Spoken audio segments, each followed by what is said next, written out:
Ya, halo teman-teman, sahabat logika. Kembali lagi kita berjumpa di kelas logika dan teori himpunan.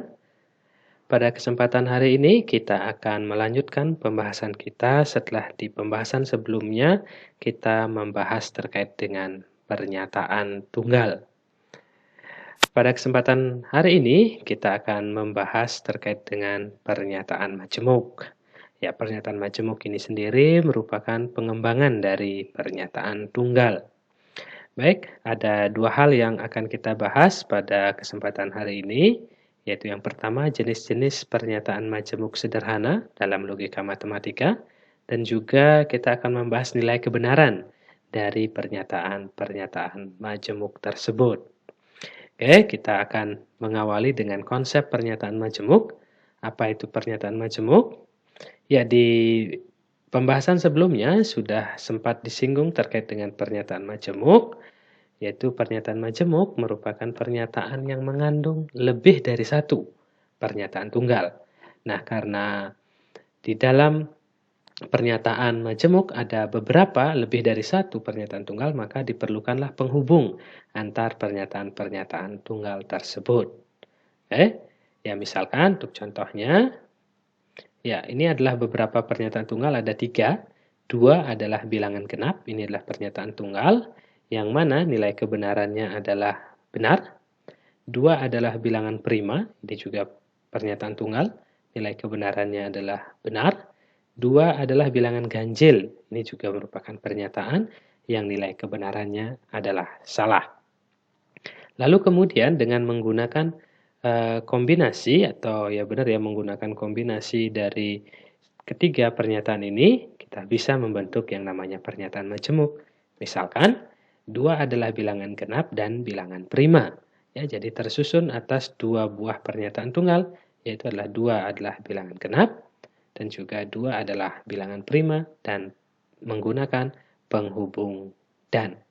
Selanjutnya, 2 adalah bilangan genap atau bilangan ganjil, juga merupakan pernyataan majemuk, yang mana penghubungnya menggunakan kata atau. Jadi keduanya merupakan pernyataan majemuk. Jadi itu adalah konsep dasar dari pernyataan majemuk. Selanjutnya, dalam logika matematika dikenal beberapa jenis pernyataan majemuk yang dapat dilihat berdasarkan penghubungnya.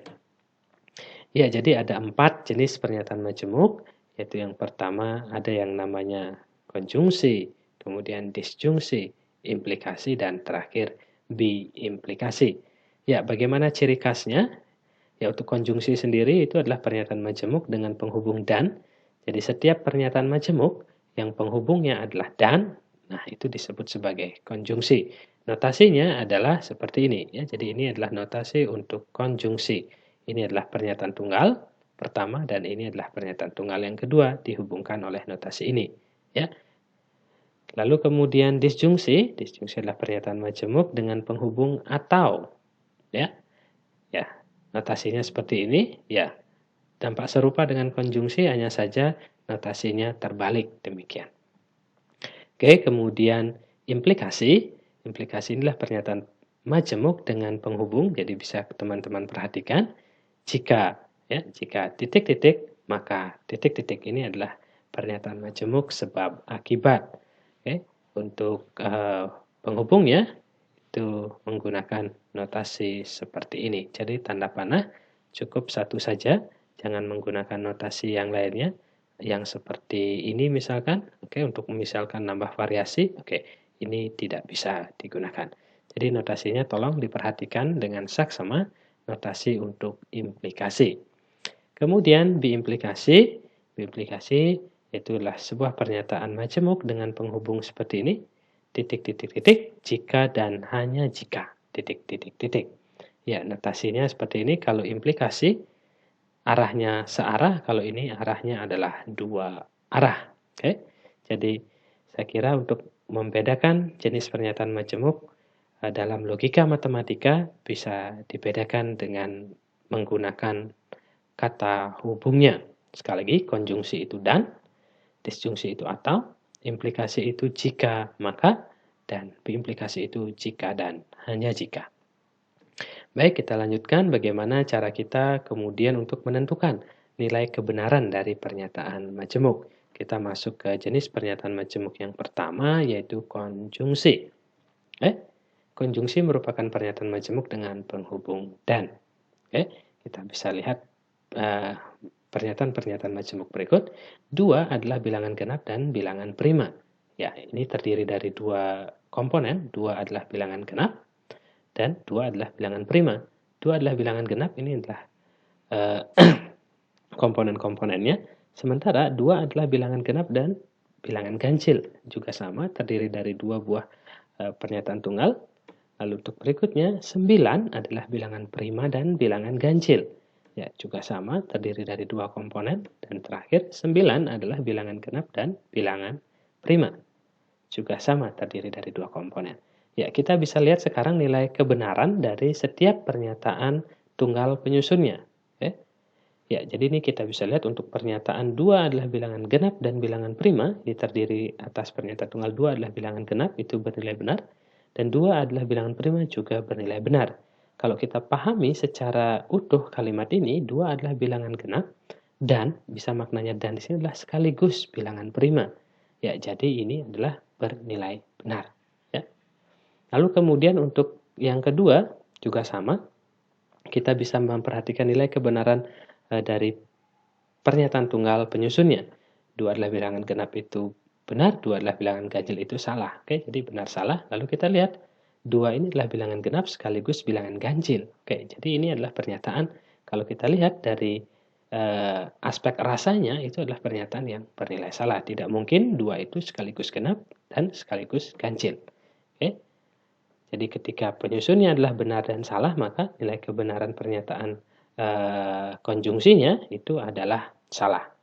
Lalu kemudian yang ketiga, 9. 9 itu adalah bilangan prima, pasti salah. 9 itu adalah bilangan ganjil, benar. Jadi tinggal bertukar posisi.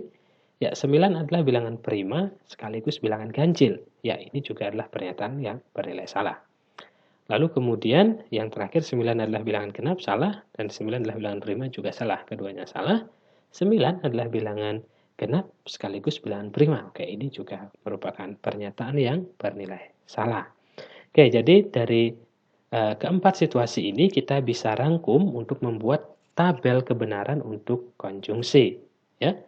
Jadi tabel kebenaran untuk konjungsi, kalau P dan Q itu adalah pernyataan tunggal yang menyusun konjungsinya, maka nilai-nilai kebenaran dari P dan Q dapat diberikan oleh tabel berikut. Kalau tadi benar-benar, maka nilai konjungsinya benar, benar-salah, ini salah, salah-benar, nilainya salah, dan salah-salah juga nilainya salah. Jadi konjungsi itu bernilai benar apabila ya dua-duanya itu haruslah bernilai benar. Jika tidak, maka konjungsinya akan bernilai salah. Itu terkait dengan konjungsi. Berikutnya terkait dengan nilai kebenaran pernyataan majemuk disjungsi. Ya, untuk disjungsi ini cukup berbeda. Saya coba tampilkan 2 ilustrasi yang bisa memperlihatkan perbedaannya. Kita bisa lihat yang pertama, murid-murid besok membawa sapu atau ember untuk kegiatan pembersihan kelas. Lalu yang kedua, murid-murid besok memakai seragam batik atau pramuka untuk memperingati hari ulang tahun sekolah. Ya, dapatkah teman-teman melihat perbedaan dari kedua ilustrasi ini? Mari kita lihat apa perbedaan secara pokok dari 2 ilustrasi yang ada di atas. Ya, ilustrasi yang pertama, ya, murid-murid kalau kita lihat kemungkinannya, kalau murid-murid yang membawa kedua alat kebersihan, baik itu sapu maupun ember, kemudian murid yang membawa sapu, hanya sapu saja, dan murid yang hanya membawa ember saja, itu bisa ikut melakukan pembersihan kelas. Tetapi ketika si murid tidak membawa keduanya, maka murid tersebut tidak akan bisa ikut membersihkan kelas.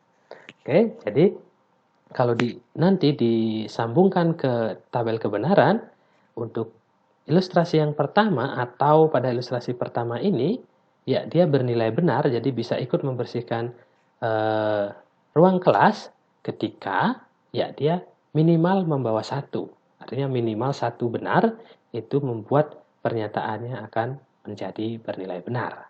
Ya, jadi apalagi membawa kedua-duanya pasti bisa. Bernilai salah itu ketika ya dua-duanya tidak terpenuhi atau dua-duanya tidak dibawa. Ya, lalu bagaimana dengan ilustrasi yang kedua? Ya, murid yang memakai seragam batik dan kemudian murid yang memakai seragam pramuka dapat ikut memperingati perayaan HUT sekolah. Ya, ya murid yang tidak memakai kedua seragam tersebut ya tentu saja tidak bisa mengikuti karena pengumumannya memakai seragam batik atau pramuka. Kemudian sisi yang lainnya ya tidak wajar seorang murid memakai kedua seragam sekaligus. Ya jadi ini cukup berbeda atau yang ilustrasi pertama dengan atau yang ilustrasi kedua. Ya. Atau pada ilustrasi pertama ini memungkinkan dua-duanya dibawa untuk ikut dalam pembersihan kelas. Tapi atau pada ilustrasi yang kedua sangat tidak bisa kalau seorang murid memakai dua seragam yaitu batik dan pramuka dipakai sekaligus. Sehingga atau yang di sini berbeda jenisnya atau yang atas ini berbeda jenisnya dengan atau yang ada di bawah. Mari kita lihat untuk perbedaannya.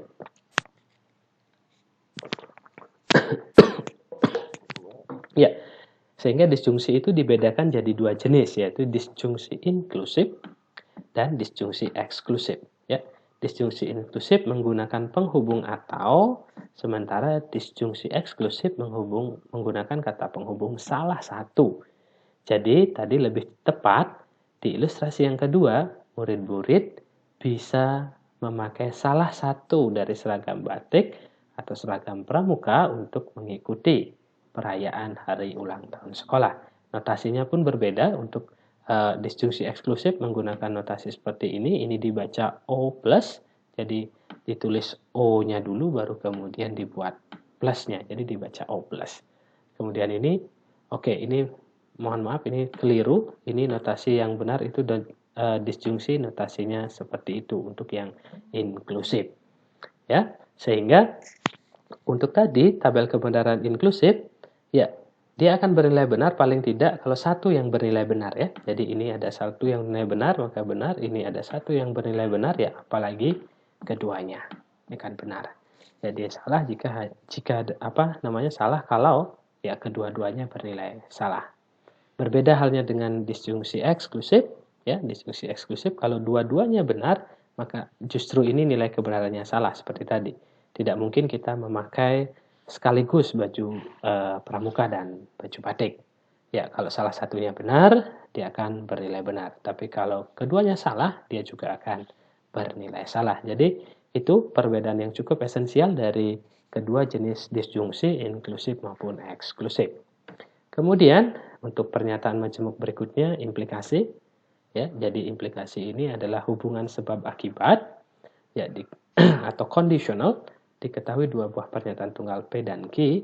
Notasi ini dibaca jika P maka Q. Ya.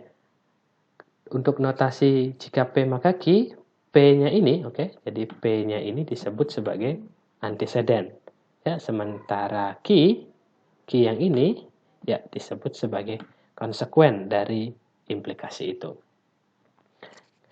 Untuk menentukan nilai kebenarannya, ya kita bisa melihat ilustrasi ini, kalimat ataupun pernyataan berikut. Jika Budi menjadi juara kelas, maka Budi akan mentraktir saya bakso. Ya, bagaimana kita amati setiap kemungkinan yang terjadi? Ya, ada 4 kemungkinan yang akan terjadi. Ya, jadi Budi benar menjadi juara kelas. Kemudian Budi benar mentraktir saya bakso, maka di sini saya akan senang. Ya, senang ini bisa kita ilustrasikan dengan menggunakan B. Kemudian Budi benar menjadi juara kelas, tetapi Budi tidak mentraktir saya bakso. Tentu saja saya akan sedih karena Budi ingkar janji, sedih itu S. Budi tidak menjadi juara kelas, tetapi Budi mentraktir saya bakso. Ya, di sini meskipun Budi tidak juara kelas, tapi tetap mentraktir saya bakso. Tentu saja saya akan senang, ya. Dan yang terakhir, Budi tidak juara kelas dan Budi tidak mentraktir saya bakso. Apakah saya sedih? Ya tentu saja tidak, karena si Budi tidak jadi menjadi juara. Jadi nilainya seperti itu. Jadi Budi Benar menjadi juara kelas, berarti P-nya ini benar gitu ya. Benar. Dan ini adalah benar ditraktir, maka benar-benar itu kan menjadi benar. Kemudian benar ini jadi juara kelas tetapi tidak mentraktir. Seperti ya, berarti benar salah akan jadi salah. Kemudian salah. Kemudian ditraktir itu terjadi benar, berarti salah benar jadi benar. Dan kemudian salah itu tetap jadi benar. Oke, sehingga kalau saya rangkum untuk tabel kebenarannya akan menjadi seperti ini ya. Jadi benar-benar jadi benar, benar salah itu adalah salah, salah benar itulah benar, dan salah-salah itu adalah benar. Itu adalah tabel nilai kebenaran untuk implikasi.